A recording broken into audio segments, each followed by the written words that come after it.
Ji, we would like to congratulate Arif Habib consortium. PIA की privatisation के लिए बिडिंग का प्रोसेस आज कंप्लीट हो गया है और जो फाइनल विनर हैं वो आरिफ हबीब कंसोर्शियम सामने आए हैं। उन्होंने 135 बिलियन रुपीज़ में ये जो बिड है ये जीती है। जो प्रोसेस था बिडिंग का वो बड़ा इंटरेस्टिंग था क्योंकि शुरू में 3 बिड्स आई थी। जो तीसरे बिडर थे आरिफ हबीब और लकी सीमेंट के अलावा वो एयर ब्लू थे, लेकिन उनकी बिड बहुत ही कम थी जो कि 20-26 बिलियन रुपए के करीब थी।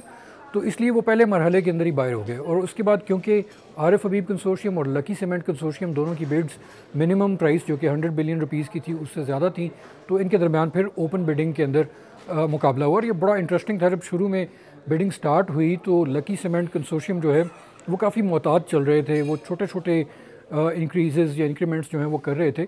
शर्त ये थी कि आप 25 करोड़ यानी 250 मिलियन रुपीज़ से कम का इंक्रीमेंट नहीं कर सकते, उससे ज़्यादा ही आप करेंगे।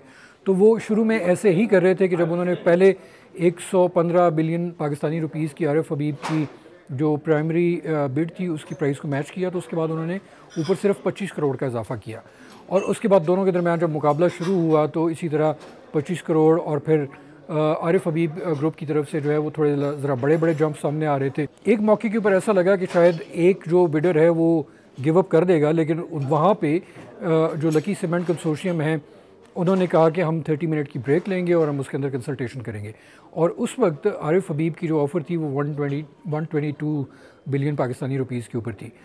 इस आधे घंटे की ब्रेक के दरमियान जब उन्होंने आपस में मुशावरत की और फिर वो दोबारा वापस आए तो लकी सीमेंट ने काफ़ी बड़ा जंप लिया। उन्होंने 3 से 4 बिलियन पाकिस्तानी रुपीज़ का इजाफा किया अपनी जो बिड थी उसके अंदर, और उन्होंने आरिफ हबीब की बिड को टॉप किया। लेकिन जो इंटरेस्टिंग चीज़ थी वो ये थी कि वो जो लोग लकी सीमेंट कंसोर्शियम के वहाँ पे बैठे हुए थे वो आपस में मशवरा करके और उसके बाद टाइम लेकर और फिर बिड करते थे। लेकिन दूसरी तरफ जो लोग आरिफ हबीब कंसोर्शियम की तरफ से आए हुए थे वो बग़ैर कोई टाइम लिए उसको टॉप कर देते थे। तो ये सब जब चलता रहा तो 135 पे आके मामला रुका। उसके बाद जो लकी सीमेंट कंसोर्शियम उन्होंने आपस में मुशावरत की और फिर वो खड़े हुए और उन्होंने कहा कि हम आरिफ हबीब कंसोर्शियम को मुबारकबाद पेश करते हैं। तो अब होगा ये कि अगले मरहले के अंदर जो विनर है उसको जो रिमेनिंग 25% स्टेक्स हैं वो भी ऑफ़र किए जाएंगे और ये उनको 12% एनुअल प्रीमियम के ऊपर मिलेंगे, और अगर वो ये ख़रीद लेते हैं तो फिर वो 100% के मालिक हो जाएंगे।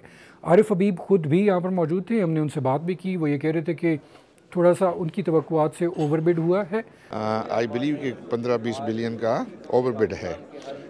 तो उसी को अवॉइड करने के लिए हमने लकी ग्रुप से कहा था कि वो हमें इनिशियली ज्वाइन कर लें ताकि रीज़नेबल वैल्यू पे जो है वो एंटिटी जो है वो मिल सके। लेकिन मुझे खुशी है कि ये पैसे जो है कंपनी में ही जाएंगे ज़्यादातर, कुछ पैसे गवर्नमेंट को भी जो है वो ज़्यादा मिल जाएंगे, बट इससे एक सेंटिमेंट जो है पाकिस्तान में इन्वेस्टमेंट का बेहतर होगा। दुनिया भर में लोग देखेंगे कि पाकिस्तान में ऐसे एंटरप्रेन्योर्स मौजूद हैं कि जो नेशनल एयरलाइन को एक्वायर कर सकते हैं, और चूँकि ये कंपनी में ही जो है वो सारे पैसे जाएंगे तो अब काफ़ी सफिशिएंट कैपिटल अवेलेबल होगा इसकी डेवलपमेंट के लिए। उसमें तमाम स्टेक होल्डर्स जो हैं उनका फ़ायदा होगा, ख़ास तौर पे जो यूज़र्स हैं एयरलाइन के, आवाम हैं, उनको ज़्यादा फ़ायदा होगा कि जब सर्विसेज बेहतर होंगी। पास्ट में हमने मुख्तलिफ प्राइवेटाइजेशन में हिस्सा लिया, उसमें किसी में भी हमें प्रीवियस तजर्बा नहीं था।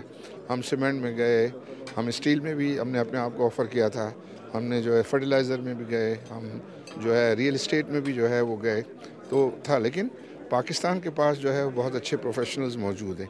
अगर उन अच्छे प्रोफेशनल्स को हम पूरा मौका दें कि वो अपने आप को एक्सप्रेस करें तो कोई वजह नहीं कि हमारे ये सारे इदारे, तो एयरलाइन में जो पीआईए में भी बहुत अच्छे लोग मौजूद हैं, उनको आपको आइडेंटिफाई करना होगा, उनको पूरा जो है वो मौका देना होगा, उनको कॉन्फिडेंस देना होगा कि वो एक बहुत ज़्यादा इम्पोर्टेंट स्टेक होल्डर हैं ऑफ पीआईए, तो उन्हीं को चलाना है। तो अभी आपके पास दो की गुंजाइश है, आप इरादा रखते हैं कि और इन्वेस्टर्स को साथ मिलेंगे?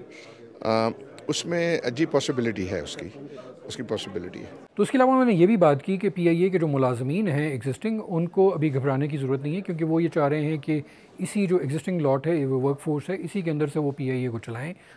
आरिफ हबीब जो हैं वो ये कह रहे थे कि उनका जो बिज़नेस प्लान है उसमें वो चाहते हैं कि पीआईए जो है उसकी पास्ट ग्लोरी को वो रिस्टोर करें, और इसके लिए वो जो इक़दामात करने का इरादा रखते हैं उसमें वो 20+ प्लेन्स जो हैं वो इमीडिएटली पीआईए के अंदर ऐड करना चाहते हैं। और वो कह रहे थे कि अगर इससे भी ज़्यादा ज़रूरत पड़ी तो वो वक्त के साथ साथ उसके अंदर मज़ीद प्लान्स भी ऐड करेंगे और जो स्किल्ड वर्क फोर्स है उसको भी ऐड करके PIA को फुली ऑपरेशनल करेंगे।